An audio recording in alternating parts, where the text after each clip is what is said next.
ಹೌದು, ಸಿಗಡಿಯ ಹೃದಯವು ಅದರ ತಲೆಯಲ್ಲಿದೆ ಎಂಬುದು ನಿಜ. ಆದರೂ ತಾಂತ್ರಿಕವಾಗಿ ಅದು ಎದೆಗೂಡಿನ ಭಾಗದಲ್ಲಿದೆ. ಆ ಬಗ್ಗೆ ಇರುವ ಸ್ವಲ್ಪ ಗೊಂದಲಕ್ಕೆ ಉತ್ತರ ಇಲ್ಲಿದೆ. ವಾಸ್ತವದಲ್ಲಿ ಸಿಗಡಿಯ ತಲೆ ಮತ್ತು ಎದೆಗೂಡಿನ ಭಾಗ ಒಟ್ಟಿಗೆ ಸೇರಿ ಸೆಫಲೋಥೊರಾಕ್ಸ್ ರೂಪುಗೊಂಡಿರುತ್ತದೆ. ಇದು ರಕ್ಷಣಾತ್ಮಕ ಚಿಪ್ಪಿನಿಂದ ಮುಚ್ಚಲ್ಪಟ್ಟಿರುತ್ತದೆ. ಸಿಗಡಿಯ ಹೃದಯವು ಆ ಸೆಫಲೋಥೊರಾಕ್ಸ್ನ ಭಾಗದಲ್ಲಿ ಇರುತ್ತದೆ.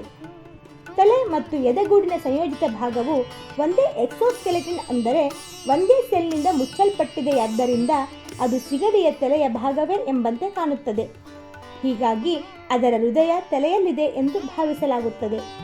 ಸಿಗಡಿಗಳನ್ನು ಸಾಮಾನ್ಯವಾಗಿ ತಲೆ ಮತ್ತು ಬಾಲವಾಗಿ ವಿಂಗಡಿಸಲಾಗುತ್ತದೆ. ಹೀಗೆ ನೋಡಿದರೆ ಸಿಗಡಿಯ ಹೃದಯವು ಅದರ ತಲೆ ಇರುವ ಭಾಗದಲ್ಲಿದೆ. ಆದರೆ ಅಂಗರಚನಾ ಶಾಸ್ತ್ರದಲ್ಲಿ ಅದರ ಹೃದಯವು ತಲೆಯಲ್ಲಿ ಅಲ್ಲ, ಎದೆಯ ಗೂಡಿನಲ್ಲಿ, ಅಂದರೆ ತಲೆಯ ಹಿಂದೆ ಇದೆ.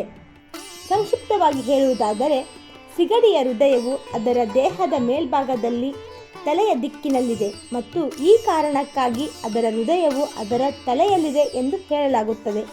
ಚಿಕ್ಕ ಚೊಕ್ಕ ಮಾಹಿತಿಗಾಗಿ ನಮ್ಮ ಚಾನೆಲ್ ಸಬ್ಸ್ಕ್ರೈಬ್ ಮಾಡಿ.